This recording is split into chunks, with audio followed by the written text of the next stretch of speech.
Ladies and gentlemen, it's an honor to be on the Tonight Show. This is the 4936 podcast. And faithful, stand up, baby. What's popping? What's cracking? What's good? What's going on? You already know what it is, man. 49365. The off season is here. Off season content. Here we come. Y'all, get your comfy chairs out, get your couches ready, get your feet up, get relaxed. We heading into that part, man. It's the off season.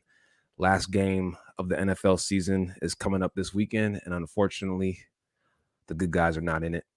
But we're going to rock out. We got a lot to talk about. A lot of different things going around the league, a lot of different things around the team, coaching changes, needs for the draft, free agency, what we going to get for Jimmy G. There's so many things we could talk about and break down on this episode of the Tonight Show on Frontline Sports Media. This is the 49365 team. My name is Biamechi, and as always, I'm with JB. What's popping, B? What's popping, faithful? Like you said, last game of the week, Super Bowl week. And one thing that I can say that is a good thing is that we're not playing, and on the bright side, if you want to look at the bright side of things, for me personally, I don't know how you deal with these games, but I just know heading into these games, I get high level anxiety. When we playing in these playoffs, and so at least with that, I don't have that going into Super Bowl Sunday. Just gotta try to lay my hat on a moral victory. That type of vibe. I feel it. I will play God's advocate on this one. I know there's always a level of anxiety, especially a big game, but going against the Cincinnati Bengals, do you feel like you would have had a lot of anxiety? Yes, I'm not sleeping on the Bengals like they just trash or something, but being real, like we already beat them. It's not like the most. Bro, we beat the Rams 6 times in a row. I mean, but that you can almost say was a bad thing on the flip side too, because it's like, at what point is the tie gonna turn? Like 6 point is kind of like six right. times in a row is kind of like. But bro, these games, it's like anybody can win. That's the scary part. Anybody, it's the Bengals. Like they got here for a reason. They not, they could win. They could have. Yeah, but I think if it was like, I don't know, you might be feeling good about it though too. Like, like just, I don't know. They're not. I don't know if they're ready right now. I don't know if their time is now. You know what I mean? But I feel you. I guess, like I said, me personally, I find if there's a reason for me to worry about the Niners, I'm going to worry about whatever the reason, whatever there is to worry about. I'm going to worry about, and so I mean they could have. I mean, yeah, it's not like the Chiefs. Now that would probably be even worse because Chiefs. But still, like, yeah, we got the win, but it's still, I still would have been tripping. Like, what if we lose? What if we lose again? Like, what if we lose again in this moment, in this Super Bowl moment? I feel it. Well, let's get into some of this other content, man. Real quick, I know when we used to do our show way back in the day for all the OGs who are tapped in. And by the way, make sure you leave a comment, like, subscribe, all that good stuff. We want to tap in with y'all, see what you guys are thinking, hit on different topics, things like that. But I know back in the day when we used to do the podcast, man, like we used to really go in on the draft. Like we used to really break stuff down. I remember one of your favorite draft prospects ever, from my recollection, is actually on our team now, Jay Fiva. Dario Green Beckham, all those guys back in the day that we used to anticipate and kind of go through the draft process. You're not as big on that anymore. I know you don't kind of go through to the level that you did. But I'm still definitely like, it's crazy. Like I didn't think I was gonna be like that this year, but I instantly, like after the season, just started getting into draft content, like even positions that I know, we're not even gonna draft, like quarterback. I'm still looking at these quarterbacks just to see, the landscape of the league. And a lot of times when you kind of do those deep dives on the draft, your team, at least our team, doesn't end up getting the guys that you want anyways. So it's like, I don't really even look at it from the exclusive lens of like, oh, these are great guys for our team. And I really just look at it in terms of like, I wonder where these guys are going to go in the draft. I wonder, like, from, my lens and from my view, the way I see things, can I project better than these NFL guys? Because the interesting thing about the draft, man, is they always say it's a crapshoot. and you see these like new GMs that come in, Minnesota hired a new GM. We're anticipating if John Lynch does go back to TV, sometime soon and whatnot. Like we got Peters coming up, like who's supposed to just take the spot, and how good is he at evaluating talent? And really, like at the end of the day, like the numbers speak for themselves. If there was somebody who was like significantly better than another person, then that would be evident and it would be a competitive advantage. But for the most part, all these NFL teams, all their scout departments and everything like that. I mean, this day and age, you can go on your computer, you can go on YouTube, you can look at the clips, you can break down, and you can have your own opinion. They're looking at the same stuff you are. So it's not like there's like this science or this, behind the curtain, they have this process that's just way better, you know what I'm saying, than the football nut. Like I know, we all are. So that's the interesting thing about the draft that always fascinates me is like, we have our mock drafts and we have like who we think as a community who's going to go high and who's not. But then the teams do what they do, and that's why they get criticized. That's why the guys like what's the name, Mel Kippers of the world and those type of guys is going at these GMs next, and these GMs is like, man, who are these guys, man?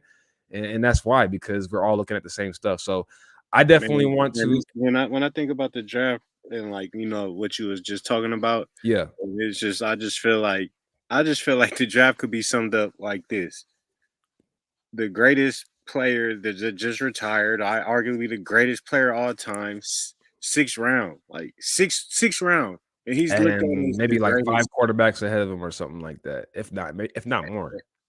Yeah, like I mean, sixth round. I'm sure. Yeah, I don't even know how many quarterbacks that was ahead of him, but the sixth round, not like that's hella rounds, bro. Yeah. Like nobody even was talking about him, and that's just kind of. I feel like that's just how it is. And like it's like Kittle, 5th round, Fred Warner. Who knew about Fred Warner? Who knew about Kittle? Like, yeah, you get the Nick Bosa. So it's you get them, you get the bro from the Bengals. The that's that it's crazy that Joe Burrow, Jamar Chase.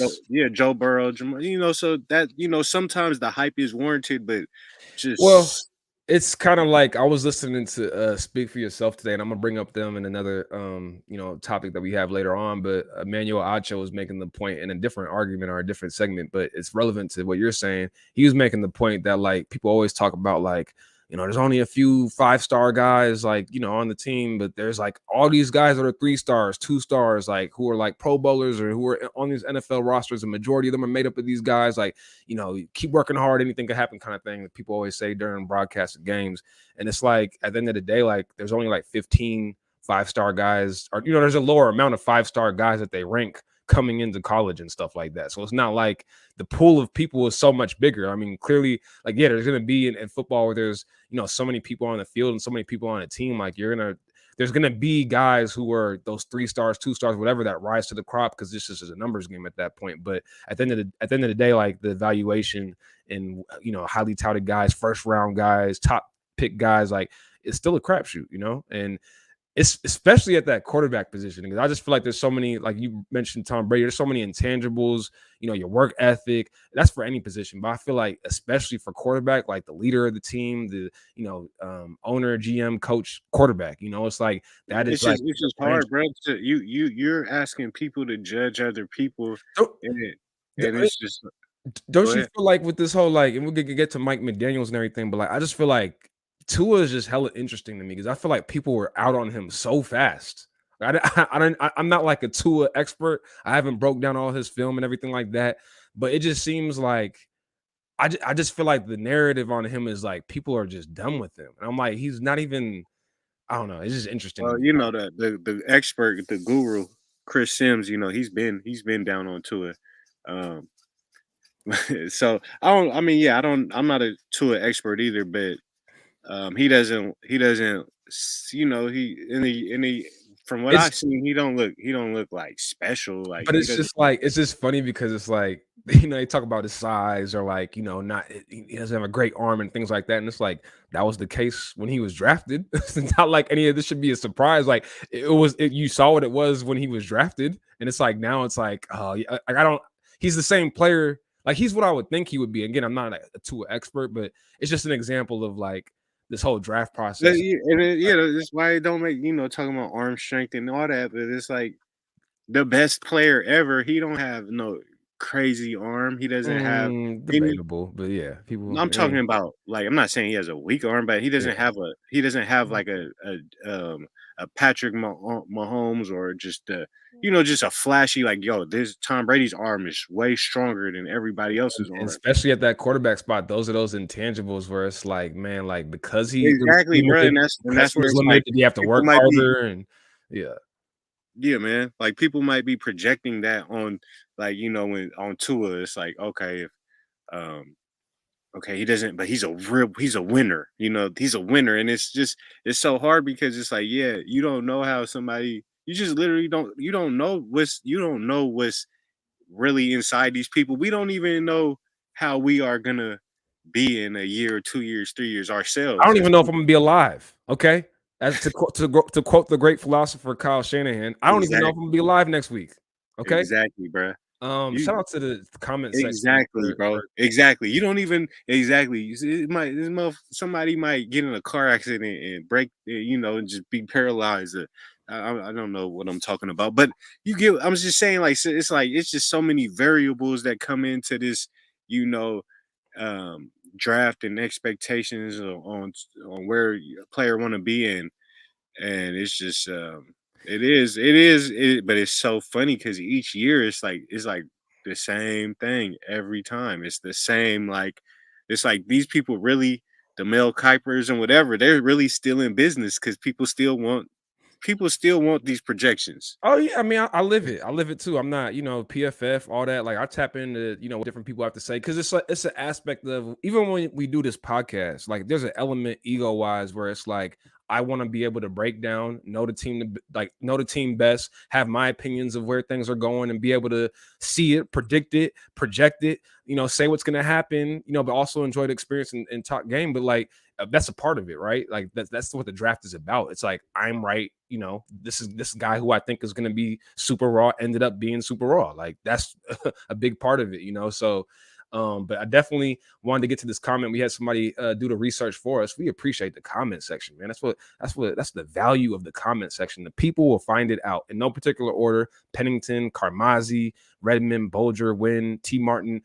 It's just so crazy the fact that and we're gonna get to this next comment. It's so crazy the fact that you look at Tom Brady. I mean, yeah, the age, all that sort of thing, but you kind of forget about it to a certain extent. You look at some of the names that are in the draft class. Chad Pennington was in the draft class. Chad Pennington, bro, like that was such a long time ago. Like I feel like when I was watching Chad Pennington, the screen, like the TV wasn't fully HD. The last time that he was like in the league. We know what we know the tuck game. Like the tuck game was The around tuck game, when we bro. were I was still a we were still Raider fans, damn near. man. Like, that was the only time. Yeah, to tuck game. T. Martin isn't T. Martin like the wide receiver coach of the Steelers? I want to say right now. Anyways, this it's just crazy to think about Brady, and it gets. I mean, I'm saying like the best player ever who played for 20 plus years. 20 plus whatever years, like some stuff that nobody ever does. 6th round, all these guys ahead of him, all of these guys, all of these, not just one, not just two, the bet over the best player by like this. Brady got more championships than any franchise. Do you, The you biggest know what winner I in saw the today? NFL. You know what I saw today? There was something, I don't know if PFF tweeted, I forget who, but there was like a meme where it was comparing. It was just basically the fact that Joe Burrow's in the Super Bowl. They were like saying like the number of Joes that have been to the Super Bowl before, like Joe Montana, Joe Flacco. Gosh, who else was it? This is a good trivia question. There's other Joes. The names aren't coming to the top of my head right now, but there's a bunch of guys, right? And I think it was on the NFL memes page. It was saying that Joes are still second all time in Super Bowl names to Tom, just for Tom Brady. And it was like 4 guys. It was like 5 guys, including Joe Montana. You know what I'm saying? And I was just like, bro, this is not. And Tom was the only Tom. Tom was the only Tom. The only quarterback Tom ever. No, damn. Yeah, I mean, bro, Joe Namath, yeah, Joe Namath was on Joe there. Yep. Namath, yeah, and Joe Like, Montana. Like that's like crazy. exactly. Joe So Flacco, like you Joe said. Flacco, yep. It's like it's just Tom Brady. Like it's just crazy. But anyways, I want to get to this comment because this is a whole topic right here. If possible, would you take 1 year of Tom Brady or move on from Trey? Actually, I'd phrase it differently. I don't think you would need to move on from Trey. I Make don't it think fit. I don't think these are exclusive topics. Like No, basically, I think he's saying, would you would you get Brady in for a oh, year then and move on to Trey then already. put Got it, you. Got or just make Trey start you. right away? Got you. So the scenario is if Brady says, I want to unretire to play from our hometown team, the team that, it's interesting from that Joe Montana show on Peacock, they actually highlighted that, we all know about how Tom Brady went to that the catch game. He was there, young Tom was there with his moms for that game. We all seen the picture, everything like that. He was also at Joe Montana's last game at Candlestick. He was at that game too. Like he was a real, he's diehard 49ers fan, for real, so if you didn't know. So, I think Tom Brady's already established himself as a GOAT. He's already, but those type of guys, like those Michael Jordan guys, like you're always looking for that motivation, for that edge. If he was like to go to another team and win a Super Bowl on 3 different teams, like, I mean, bro, like, anyways. So the question is, if you had the opportunity, he said he wants to come out of retirement. He's willing to do 25 mil, something like that. We have to basically do some gymnastics, move them things around, trade our 3rd round pick. Let's say a 3rd round pick and a 2nd round pick, maybe something like that to get Tom Brady. Trey's on the bench for another year. We get some capital trading Jimmy G to some other team. Is that something that you would do if Tom Brady says, I want to play 1 to 2 more years? I mean, man, I feel like it would be hard to turn, but at the end of the day, the thing is like, bro, it's like that. So at some point, it's like, bro, you're 45 years old. Not you're not the youth for you know how old that is? That's hella old. And I understand he just had a great year this year, but it's like you're still and I know when he wanted to play with the Niners, when he left New England and Kyle and John said no, in hindsight, it's like, damn, he won a ship. But like, I mean, at that point, he was like 42, 43. It's like, I mean, I feel you. Like that to me, it's like that to me is just I You know know this what? is Tom Brady's different, but at the same time, it's like 45 years old. Bro. Yeah, that's like somebody telling you about Bitcoin and being like, nah, I'm cool. And then like all of a sudden it goes up and you're like, all right, I'm gonna get it now. And it's like it don't work like that. At some point, you know what I mean? Like, yeah, Exactly. get your Bitcoin. But at some point, you know what I mean? It's like, is when is that cliff gonna hit? My whole thing with that too, with Tom is like, I don't know, man. It's like I just think about Jordan on the Wizards, man. It's like we're gonna be that 3rd team. Like Tampa Bay got him, like he won a Super Bowl, like he did his thing. Was like now he wants to come back and do. Like, is it gonna be the same? Like again, like you said, he's older, and it's like it's just a different situation. He's gonna go. I could definitely see it being a complete fail and a complete flop. And then if you do that, then what do you do with Trey? You're not utilizing one of the main assets of him is like the rookie contract. You're not utilizing that. It's 2 years in a row where you're not utilizing that. And so to answer the question, it's tough to pass up, like you said. I mean, I feel like it really depends on what Shanahan, how he feels about Trey. Like, does he feel like he's ready to play? Does he feel like he needs another year? He is super young. He would have been the number 1 pick in this draft if he had just a decent year at North Dakota State this past year. Like, do you want to put him on the bench again? I don't think it'd be outlandish because he was such a raw prospect in terms of his age and his experience and his, reps throwing the ball and things like that. But I saw enough from him where I'm like, let's go for it. Let's move forward with the Trey era. Let's start it. I wanted to start it last year. Let's start it now. But I mean, just giving him 1 more year. What's 1 more year going to do? If they said like it's only going to be 1 year, then I'd be okay with it. If he was like 1 to 2 years, I'd be like, we can't do that. But if it's 1 year, Tom Brady might get hurt. There's a lot of factors in it. So I would say go for it because if we get in Tom, we probably getting 3 or 4 other guys. I mean, bro, winning the Super Bowl with Tom Brady would be would be like a fairy tale. Yeah, yeah, yeah.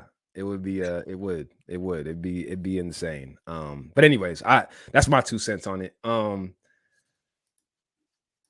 we got look up Brady stats and past year. Imagine him with this offense and this defense. Yeah, I mean Bitcoin, man. Bitcoin. Bitcoin. Yeah, you saw the example. I wanted to get to some of these other things over the internet. Let me see. I know this is kind of small.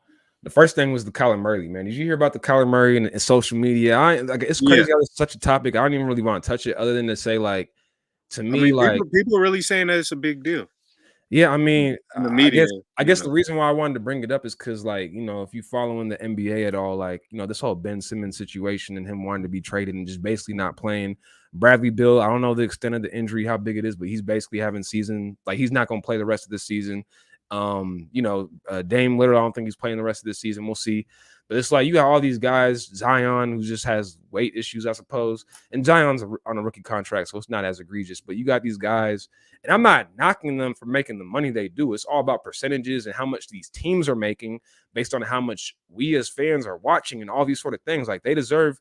They're the ones who are putting the blood, sweat, and tears into the game. Like, for sure, they deserve the money. I'm just saying, to me, it's a really bad look when you got like all these guys making all this money who just, like, sitting out or, want to get traded. Or my perception of Kyler Murray is that he's doing the social media thing to kind of, I don't know, force the Cards' hands to give him an extension now. Like, maybe he's going to put it under the umbrella of, I have a new social media manager and, she's whatever he wants to say. But to me, it's like, why are you following the A's and all these things, but you're not following like, it's just stuff like that is just weird. We had Trey Sermon this year who unfollowed the 49ers and, did all these things with his social media. I don't know if he took all the 49ers things out, like in terms of pictures and stuff, but I think like background, profile, unfollow the team, like he did all those things. And it's like, yeah, bro, do you feel like that's the best way to kind of like act? Do you think that's the most, the beneficial way for you to kind of like handle your situation, like as an adult, as a man, as a professional?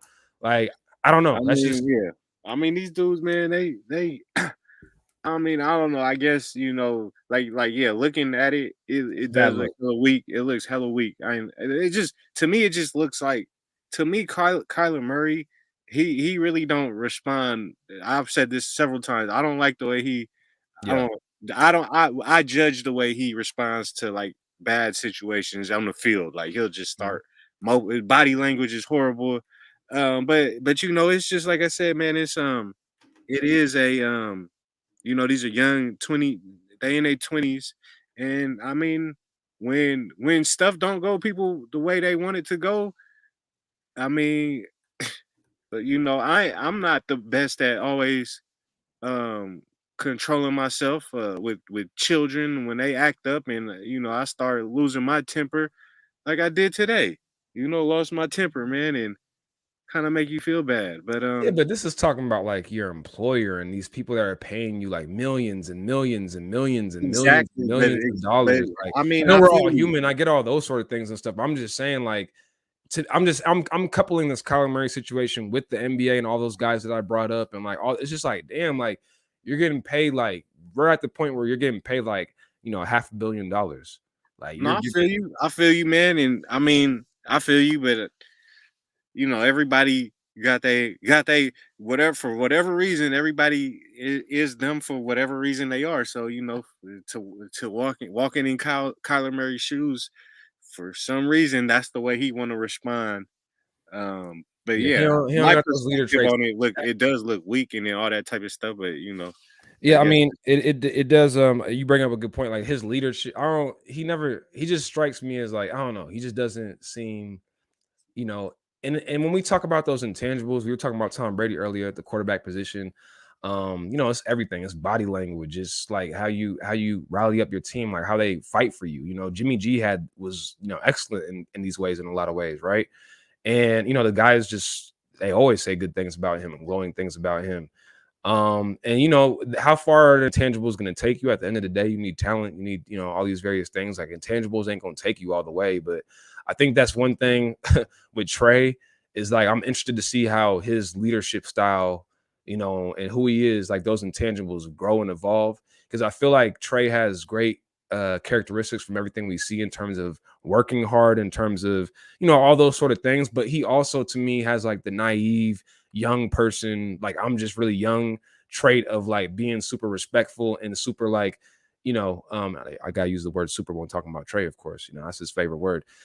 Just super, how do I say it, man? Do you know what I'm talking about? I don't know if like all of his leadership is just like, when you're the quarterback of a team, you can't just be like the yes man. You're gonna have to call those audibles. You're gonna have to like, at some point your input's gonna be involved. It's gonna be a two-way relationship. It's not just you being, deferring to everything Shanahan says and wants. Like, of course, there's an aspect of that because you're young in your career. You gotta learn. You gotta do all those sort of things. But a quarterback also needs to, be strong and resolute in, decision making. Are you talking about him and like? Are you mainly talking about how he deals with Shanahan?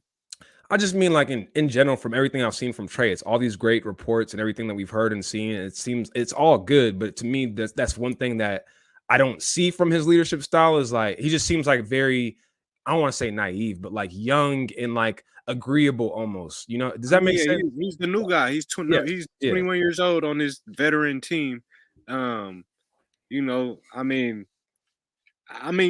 I guess when thinking about how he's gonna like, it's really like I think with everything or with all these guys, it's like how do you really respond when things are really bad? Not Yeah, like that's it. when you could have like how do you respond when it's really not going the Right. way you want it to go? Yes, that is key. That's a key aspect of like his leadership and what I'm looking for and stuff. It's not, I feel like I'm trying to think of examples. I feel like there was times in the preseason, or I can't think fully, but like where he kind of like, just it's small things. We micro analyzing and stuff, but just kind of put his head down, whether it was like interception or something like that, just kind of, like I'm a young, rookie. And I get it. He's young. He's really like all those things are very true. I'm just saying it's something that I'm watching because I think most fans would be like, oh, he has all these great intangibles. He seems like a great leader, a good guy. All those things are true, but I'm just saying that like there's an aspect of leadership too, where it's not just being that agreeable, I mean, honestly, something that's sticking out in my mind, like that, I'm like, like Best friend. just Yeah. wondering, like, yeah, like what if we lose? What if we lose 3 games in a row, 4 games Yeah. in a row, four or 5 games in a row next year, and he's starting? Like, how is that going to go? And I just remember that time when on the Texans game, and I think it was after it was like in the fourth quarter, and Shanahan was getting on him. Getting at him, yeah. And Jimmy was just laughing. And then Trey just kind of like stood there, just kind of looking up, like with a little. He had like a little funny face, like it kind of was like it was just a like all right, like it was just like one of them. But I just like how is that going to happen? Like on a 4-game losing streak, like what's the vibe going to be? Yeah. Yeah. I'm trying to see if I can find that clip in the meantime, between time. But yeah, man, it'd be interesting to see how I everything mean, and plays just in out. general, bro, on the trade topic, on Trey, like I said, man, I'm a my the type of fan I am. Like like if it's something to worry about, Don't worry about it. something that I'm pay attention to. But just going through Trey's season, like looking at all the games again, and it's like you see like all right, that was a good ass throw, like, and then you just see what the F was that? Mhm. Yeah, there you go. Let's break this down. Let's break this down fully. Shout out to 49ers First Takes, getting that exclusive content. Shanahan's just like he can't even look straight. He's like, bro, I can't even look at you, dog. Like, are you not? Shanahan be so deep into the playbook, like he just be looking into that Microsoft tablet, that Surface tablet. He's so ingrained in that thing. Like, are you not looking at the film? Do you not see what you're doing here? Come on, man. And then Trey is out there, got to get dapped up. Guys are kind of laughing about it. He's like, F, man, I can't believe I did that. You know what I mean? Like, just his face. You got Rich Scangarello talking to him. Like, bro, you can't make those mistakes. He's like, well, he's trying to explain it. I feel like there was a clip where Jimmy G was laughing in here. I don't see it now. It was Jimmy, and people were saying that Jimmy was laughing at Trey. Yeah, he's just like, I don't know what happened. Debo's like, bro, it's good. Shanahan always yelling at everybody, man. It's good. And then Jimmy's like, man, they want to see him play. That's what they gonna see. A lot of that. You know what I mean? But anyways, I Yeah, digress. But yeah, well, it'd be interesting to see how he deals with adversity and all that good stuff.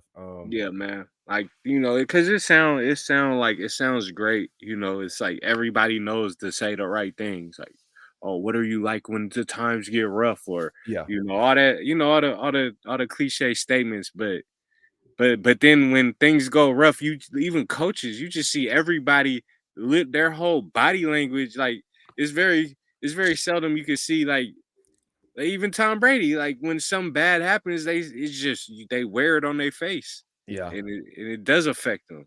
Yeah, absolutely. Absolutely. 100%.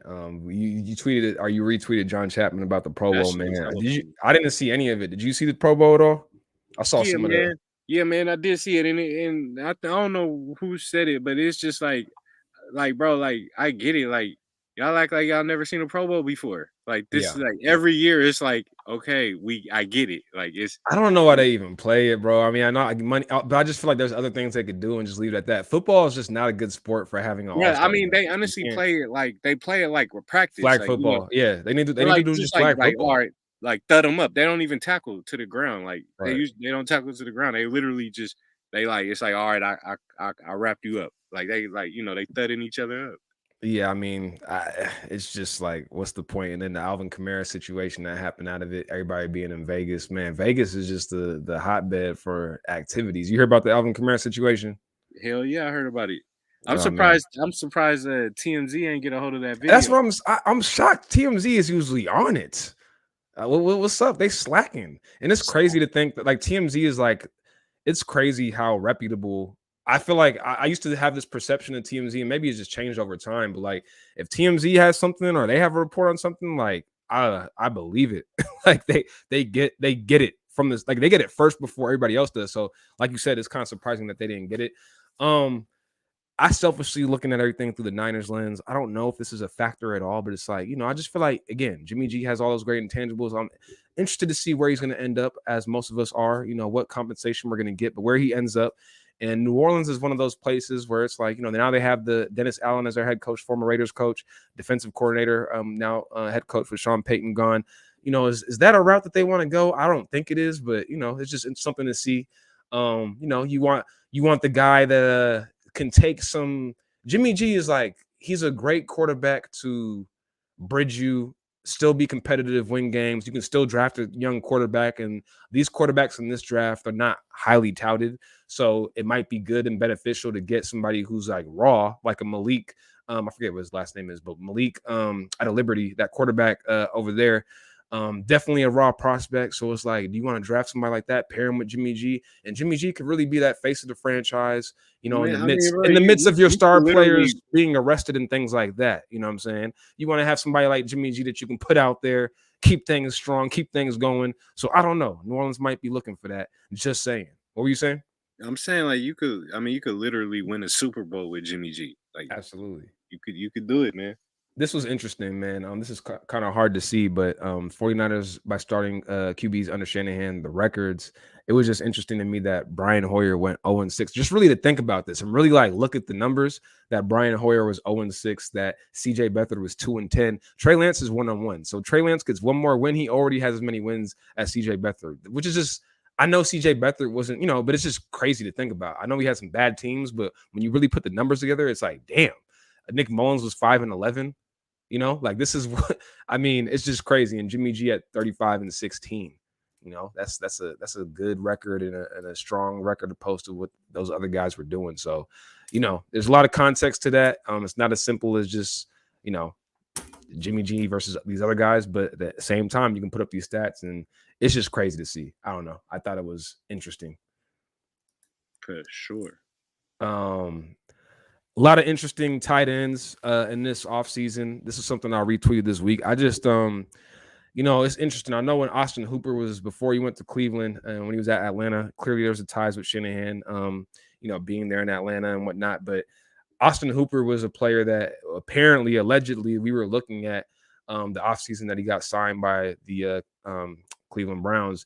And it just seems interesting to me that I don't know, tight end's one of those positions where we play a lot of multiple tight end sets. You know that we value that position, but at the same time, like, Kittle really slowed down towards the end of the season. He was really hot for a stretch, then he definitely slowed down and wasn't doing anything on the receiving side, and even on the blocking side, it didn't seem like he was at his peak as he's been in the past. From what I saw, at least. And then you have like Ross Dwelly, who didn't really get. I mean, he wasn't playing that much. I mean, he was. They weren't really targeted. Him and Warner, they never really get targets. They're never really a factor into the pass game like that. So I feel like tight end is a position, especially with like the whole failed Jalen Hurd experiment.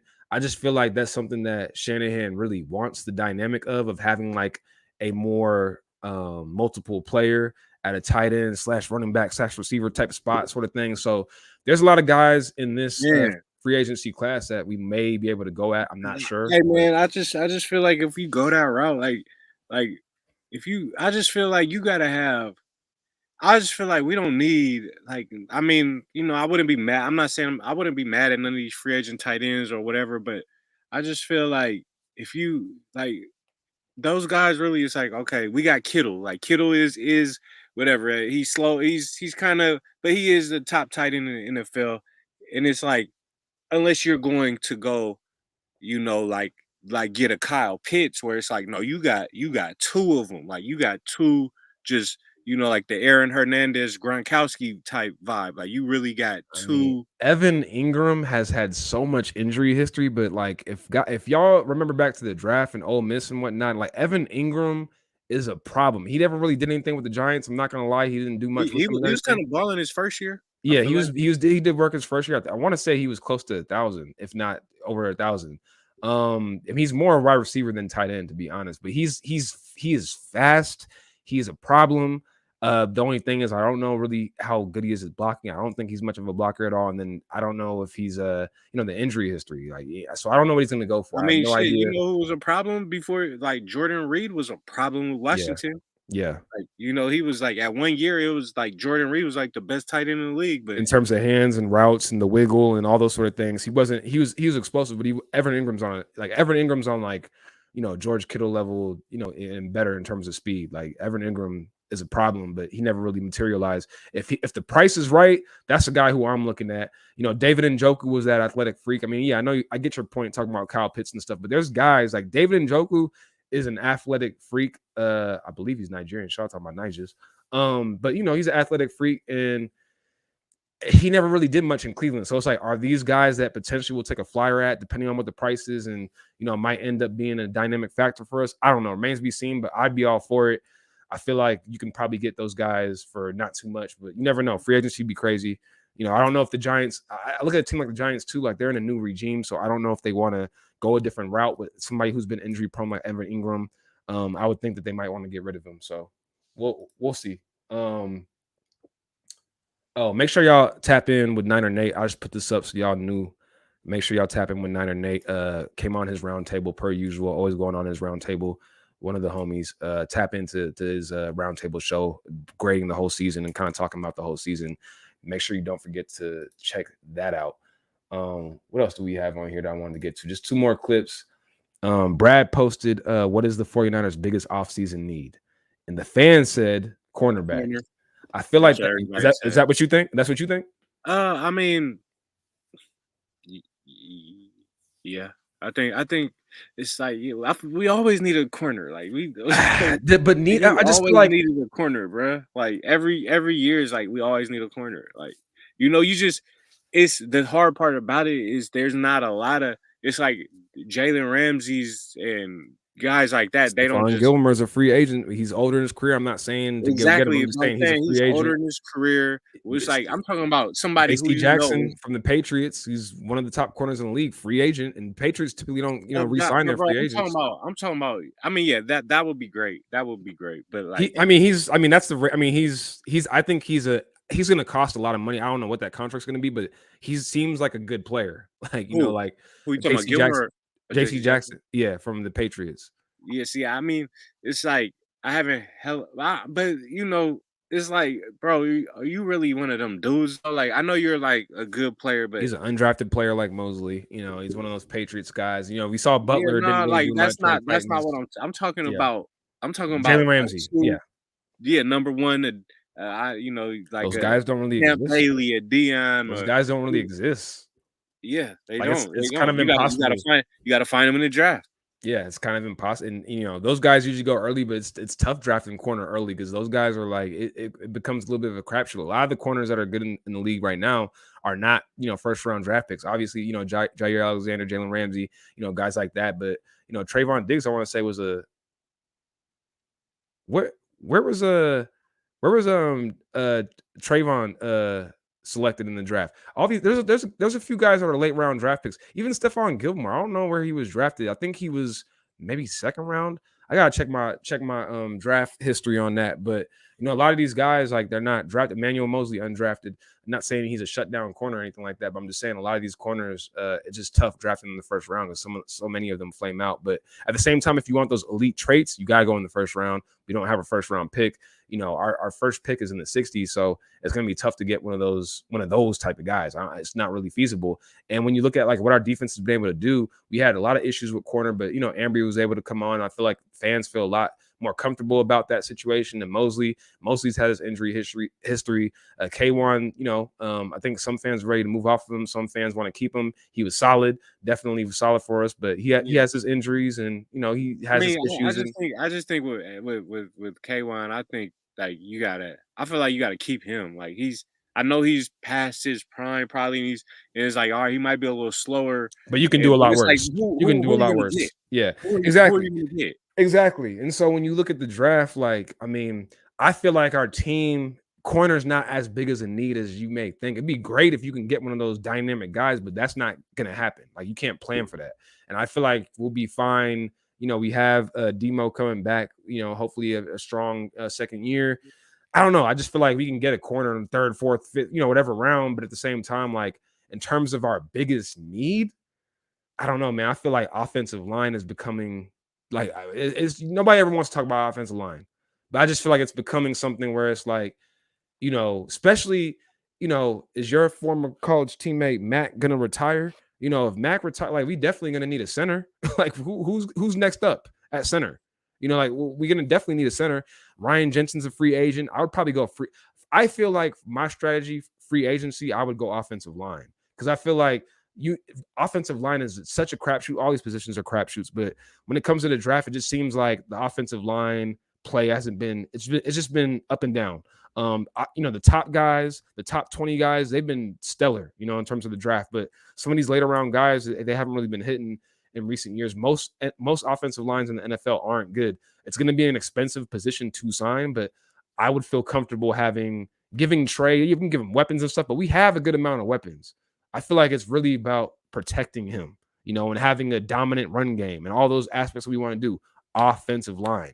And I actually think that Mike McDaniel going into that Dolphins job, I'm interested to see if he brings Mostert. I'm interested to see if he brings Tomlinson, because those are guys that are free agents on our offensive side that he may want to establish that culture over there. And so, you know, offensive line in general, you have a Pro Bowl, even if it's an alternate offensive lineman, they're going to demand a certain amount of money in today's NFL. But man, I feel like offensive line is one of the biggest needs. And if not that, then, you know, I feel like, can we draft? When's the last time? I'm thinking back to our last like few drafts. Like, we haven't really drafted the edge position. I mean, we've been able to get guys like Arden Key, get guys like you know, Jordan Willis, get guys like Ebukam, you know, just various guys, Hyder, you know, in the past few years, and we've been able to do very well with those guys. I want Arden Key to return, actually. I want Jordan Willis to return as well, depending on what that price is. But it seems like we can get those, you know, free agents that aren't really, you know, they're looking to prove and make more money eventually, do a short-term deal with us. That works great. But don't you kind of imagine like how it would look like if we just drafted an edge that we can have for 3-4 years and, you know, groom Man, and I feel you. I feel like with them guys though, it's like you need like edges. Like you need one of them guys. Like, you know, because you need one of them guys. It's like Like when do Do edges? I you? feel like Do you? But like even with like guys like Hyder and Jordan Willis, and like we've been able to I'm take saying, those but like margin guys okay, there. and But I'm saying we could just get a Hyder or Jordan Willis because like like I don't know. I just feel like those guys, like those guys, if they, I don't know. In the draft, are they really? I don't know. I just feel like if you drafting the edge guy and he's not one of them guys, then he's kind of like what are you know? He's kind of mediocre. You yeah, know what but I'm I saying? If mean, he's there's not like a Nick Bosa or one of them like if he's just like, oh, he's not that raw, but he's just I guess the point mediocre. I'm making is we're able to make mediocre free agent talent pretty solid, pretty good. I mean, defensive line was probably our strongest position group this year, right? We're able to do that. So if that's the case, don't you think we'd be able to do that with guys that we would actually draft, whether it's the third round for like I would think like, and if they'd be young, we'd have there'd be cost control. That's a very expensive position. So I'm just kind of I feel like we need to draft an edge. We've been drafting interior defensive linemen, but we need to draft an edge. That's just I feel like that is more of a need to me than corner. Like edge is more of a need than corner. Offensive line is more of a need to me. Whoa. Okay, I feel you on the offensive line. I do feel you on that. Edge, Edge is not edge, more important than Be- corner. I can't because it's agree with because that. of the finances of the position too. Like I would rather draft an edge that Bro, we can. you could mask an edge. Like you could you could like if you're let's just say you could kind of like play games and like you can like I said we got Nick Bosa, so that's already you could work around that. Is my point, bro. With corners, like that's eventually you can't hide from that. Like you Yeah, can't hide that. You yeah, can't hide it, and it's gonna eventually show itself that we can't play man to man. yeah. No, I hear you. I hear you. I hear you. But if you got a good edge and you're able to, and then it's like the corners easier on them. You can get guys later in the draft. I don't know. But it kind of they both work off of each other, right? If you have a good corners and then your edges are going to play better. If you have good edges, your corners are going to play better. So it's a team sport. They all play off of each other. This definitely isn't a need above corner at anything, but I would be curious to see if we draft a quarterback this year.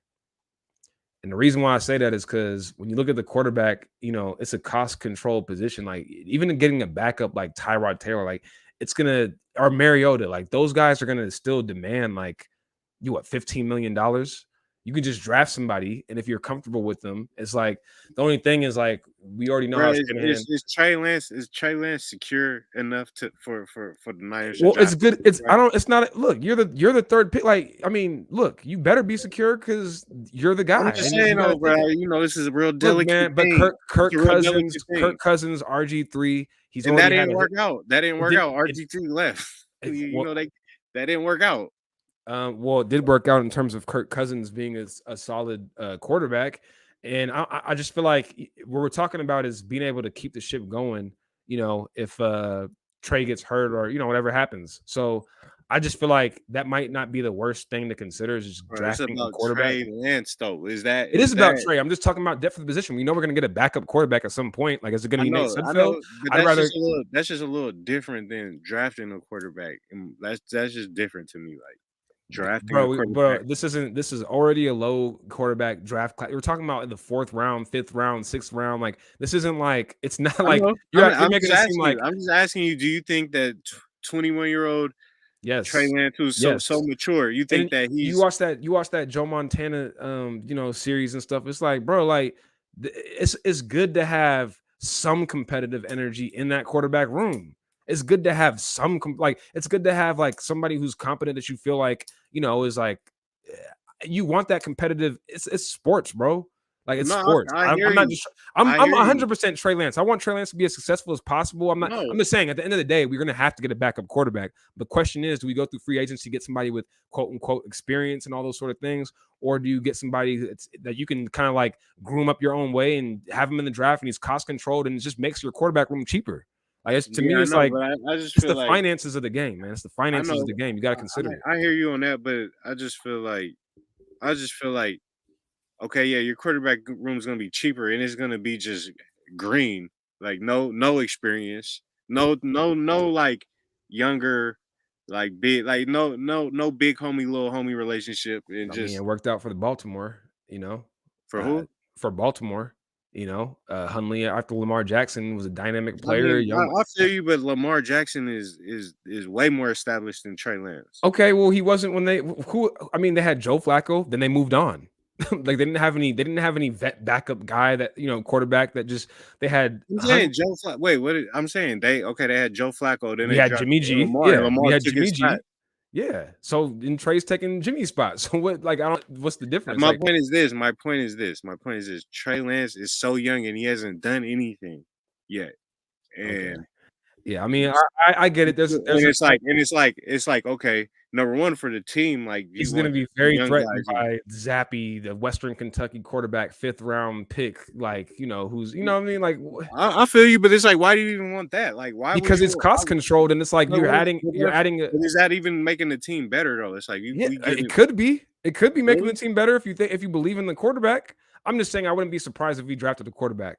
I'm not gonna be like shocked if I'm we saying draft a if we quarterback draft later the in this draft. quarterback, if we draft the quarterback in the 5th round, then that means we don't have that. We have a 5th round grade on them, or you know what I'm saying?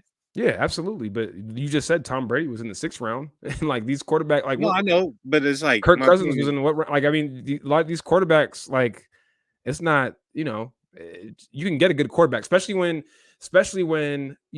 there's all this hype on these guys, and this is supposed to be a low my point quarterback is this. class. My point is this: if Shanahan is drafting a quarterback in the 5th round, that means he could be wrong, but that means he probably has a 5th round grade on him. Like like they was wrong about He might Tom have a Brady. third. He might have a 3rd round grade on him. He might have a 2nd round grade on him, and he might Okay, slip yeah, that no, far. that's true. So That's true. I guess I'm just saying, like, if we not, it's like, all right, are you really gonna get a quarterback who could really lead your team to wins this year? If Trey get, like, it's like I'd rather have a good backup, like a solid backup. That's like, if Trey get hurt or I don't know, like like everybody say Tyrod Taylor, like yeah, something I like wonder that. how much he's demand. It's like if you could put that money to getting like putting more money on getting like a really good offensive lineman, like I just think that might be a better move. That's just my. No, But I hear you. I hear your feel you. opinion too. Um, speaking of backup quarterbacks and Tyrod Taylors and all that type of stuff, I was tweeting out the other day, and this is not going to happen because I think they have a bad relationship and all those sort of things. But I was like, man, it'd be dope if he would want that role if RG3 was like a quarterback coach.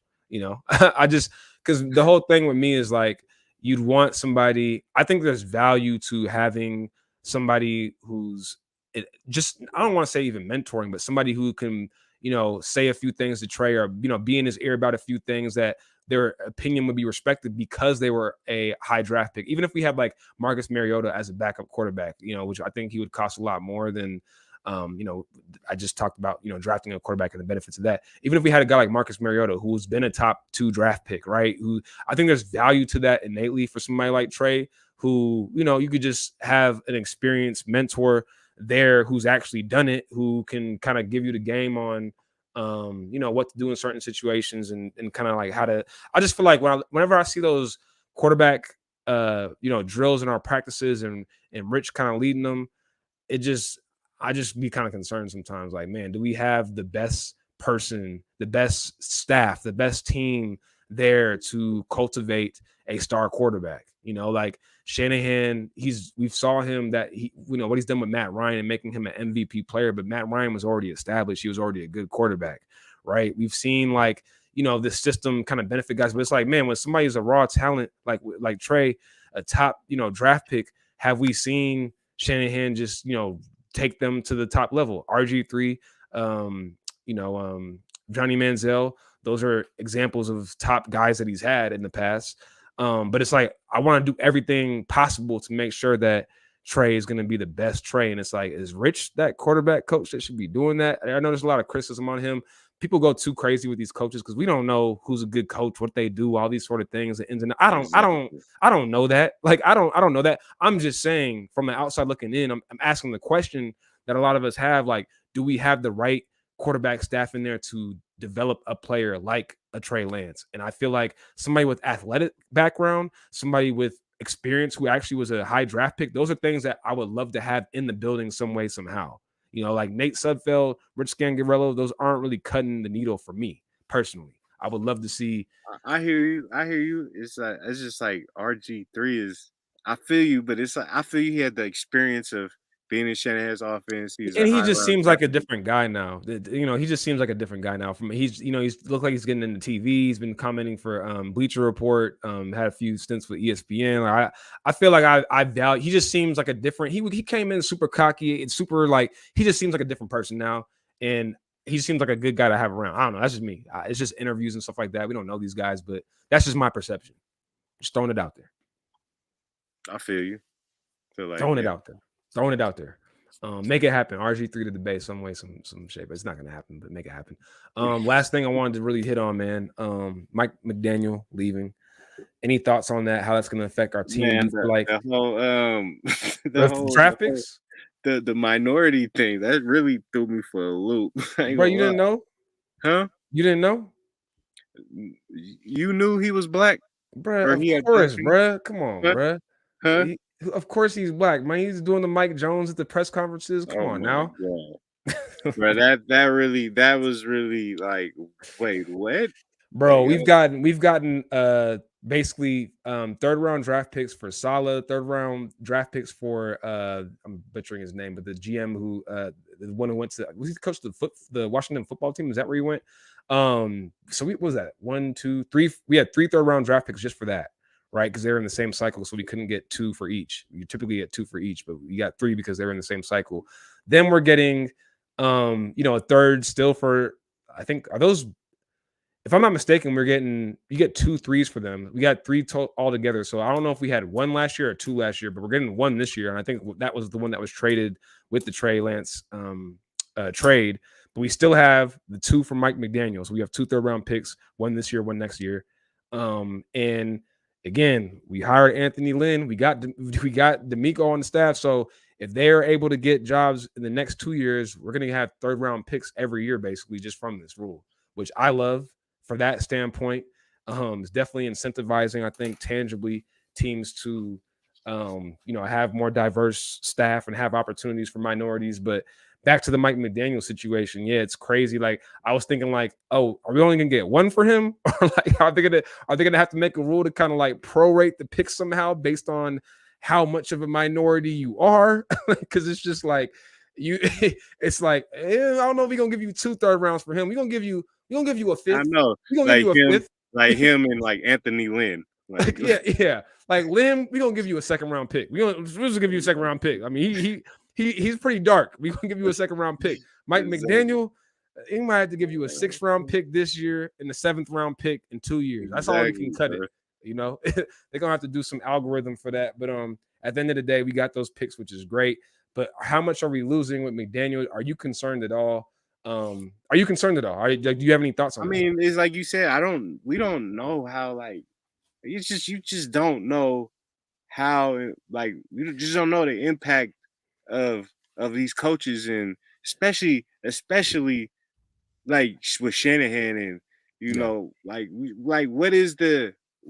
was he doing hella stuff? Like was he making Shanahan, like, was he really doing a lot for Shanahan that Well, Shanahan hey, couldn't do without him? all I know is I gotta hold this L.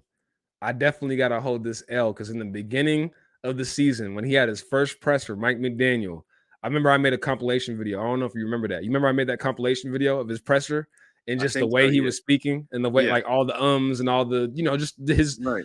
I was blown away. I thought that it was benefit that he was offensive coordinator because that's the title that Shanahan hasn't, given up with him being at the helm of head coach. I thought that eventually the whole league is becoming these Shanahan, Mike Shanahan, I should say, tree guys. We always talk about the Washington football team, and now it's 4 coaches that are head coaches from that regime that went 3-13 that year.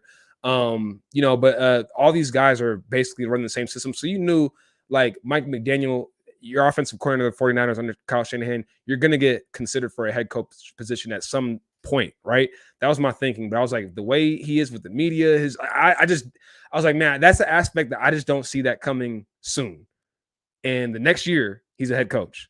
So I gotta hold that L, take that. I mean, bro, I remember we was talking about that. I remember we was talking about it on a podcast, and we was like talking about, like, maybe some guys they're just cool with not being in the spotlight and not having that type of pressure, and like that looked like he looks like he's not trying to get to the next level, and And you that's know, fair because he definitely does not fit the mold of like the typical head coach in this league, man. He's definitely that's why I think a lot of people are interested to see like how he's gonna be, how things are gonna turn out for him. Cause he definitely it's like a win for the nerds. You know what I'm saying? Like it is like it's a win for the nerds, it's a win for the analytics, it's a win for I think he went to Harvard. I didn't know we didn't know hold about on, the hold on. See, why is it a win for analytics? He's not an analytics guy like that. I feel like he's a real he's not just like a you know what I'm saying? Like just that's fair. like boxing him up as like, oh, he's a nerd coach who like looks That's at that's like fair. percentages and That's math and definitely shit. yeah, that's fair. The reason why I said that, and you're completely right. It's not like he's like the analytic guy who's all of his decisions are driven off of that.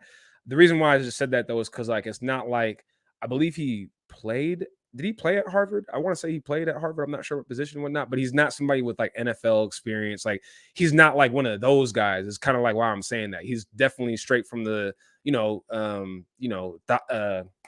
being able to look at a game and being able to say like how I'm going to make my players better, how I'm going to create opportunities for you to be better. And guys like Juszczyk definitely vouch for that. They definitely say that he was a big, help for him. Debo's talking about how he met with them on Tuesdays to go over different things about the run game. So guys are clearly, vouching for him. But I just was saying that like he's outside of that typical, football background, NFL background. Right, yeah. He didn't I Right. don't think he played or whatever. But, He may have played at Harvard. I'm not 100% sure, but yeah, it's interesting to see how Miami ends up looking. But a lot of people are going to have eyes on it, man. So it'll be what you interesting. think? How you think he like what do you think in terms of like losing him? I'm like I said earlier, I'm interested to see if he's going to. I feel like Raheem Mostert and Tomlinson maybe not as much because he was an alternate for the Pro Bowl. So an offensive line play in the NFL is bad. So maybe he'll get a lot of offers and things like that.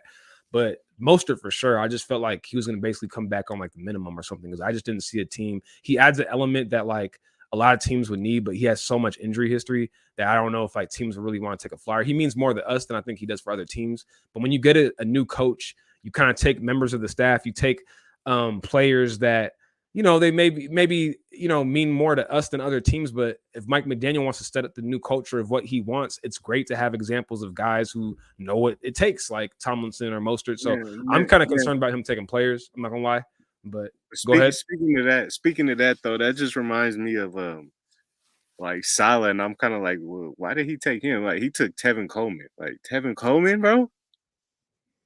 I mean, but you want guys. That's what I'm saying. Like you want guys. You said why didn't he take Mostert? Mostert wasn't a free agent. I'm just saying. Like I just feel. I mean, Tevin Coleman was a free agent, and that's the perfect example. Like you want guys that are. But I'm saying, as a Niner fan, did you want Tevin Coleman back? No, but it's not about that though. It's about being an example of how you want things done, and that's valuable, especially for a young team to have a vet. Like vets are like there's an intrinsic value that they have, an intangible value that they have outside of like how dynamic they were on the field. He was a minimum contract. But I just feel like that's what really is going to help the locker room is bringing in players who going to be factors. Yeah, I mean, but you want to set a culture and do it how you want, and that's a perfect example. Like taking somebody like Mostert, who is going to have more value to that team and to us than he would to other teams potentially. So that's what I'm more so concerned about in terms of Mike McDaniel. I know the sell was we had Jimmy G, so we can do the same thing with Tua. That's what I'm assuming. So again, I feel like Tua gets too much hate. So I think that, and I feel like Jalen Waddle is damn near. I feel like Jalen Waddle damn near had a better season than Jamar Chase, which is a little bit of a hot take. But Jalen Waddle is a beast. Take, bro. I mean, I feel you, but damn. I mean, he's playing with Joe Burrow and all the weapons that they have. It's a different environment than playing with Tua and how they had things in Miami. And Jalen Waddle killed this year. I think Jalen Waddle probably had, if you compare their stats, I'm sure like Jalen. Bro, we're gonna have to because I mean, like I said, I really wasn't, but I just know Chase was going like legendary. He had 104 catches, 1,000 yards, 6 touchdowns. I mean, Waddle? Yes. He had 104 catches for 1,000 yards. Like, I mean, and like I'm not disrespectful. And they could never they never went deep. They never like he didn't, Tua wasn't able to get in Miami, wasn't able to get the full capacity out of Jalen Waddle. He was doing all, he was like Debo, he was doing all on screens and stuff like that. I had him on fantasy, so I was more tapped in. But yeah, Jalen Waddle definitely balled out. But yeah, I feel like Mike McDaniel, I think they'll be able to. I think he'll do well. I think they'll make the playoffs next year. That's that. Like it's very. I'm really interested. Like I really have no idea. How good of a coach he's gonna be. They have a And lot of good players. I think they'll make the playoffs. Yeah, I think they have some good players. But they in that division, man. They got to see that. They got to see Allen, and he got to see Bill. got to see Mac, the Pro Bowl highlight gritty man, Mac Jones. But in any case, that's really all I wanted to hit on this episode. Appreciate y'all for tapping in with us, tuning in.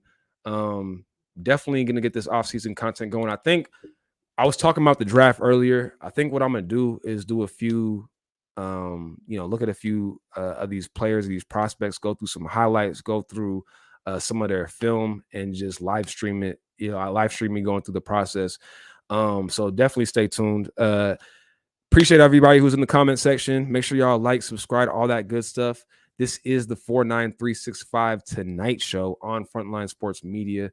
You already know what it is. My name is Biamechi. It's positive energy and good vibes. And as always, I'm with JB. Hey, we LA faithful. Stand up, baby. Tap in. Ladies and gentlemen, it's an honor to be on the Tonight Show. This is the 49365 podcast.